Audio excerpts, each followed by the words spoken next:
మాజీ మంత్రి మేడ్చల్ ఎమ్మెల్యే మల్లారెడ్డిపై ప్రభుత్వ chief whip Aleru MLA Beerla Ailayya ఘాటు వ్యాఖ్యలు చేశారు. మల్లారెడ్డి బ్రతికే అగమ్య గోచరంగా ఉందని, అలాంటి పరిస్థితుల్లో ఆయన నియోజకవర్గాన్ని ఏం పట్టించుకుంటారని విమర్శించారు. మేడ్చల్ జిల్లా ఘనాపూర్లో కొనసాగుతున్న మిషన్ భగీరథ పైప్ లైన్ పనులను పరిశీలించిన బేర్ల ఐలయ్య గత ప్రభుత్వంపై తీవ్ర ఆరోపణలు చేశారు.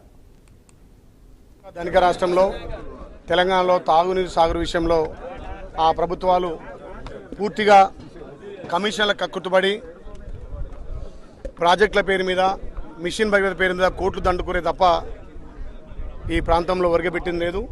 మరి తెలంగాణ ఏర్పడ్డాక మిగులు రాష్ట్రంతో వాళ్ళకు అప్పచెప్తే వాళ్ళ 10 ఏళ్ల పాలన ప్రజలు తిరస్కరించి వాళ్ళు చేసిన అప్పులు వాళ్ళు చేసిన తప్పులను ఒక్కొక్కటిగా సర్దిద్దుకుంటూ ప్రజలు మార్పు కోరుకొని ప్రజాపాలన గౌరవ ముఖ్యమంత్రి రేవంత్ అన్న పాలన వచ్చినాక సాగునీరుకు తాగునీరుకు పెద్దపీట వేసి ఎక్కడ కూడా ఇబ్బంది కావద్దనే లక్ష్యంతో ప్రజాపాలన ముందుకు సాగుతుంది.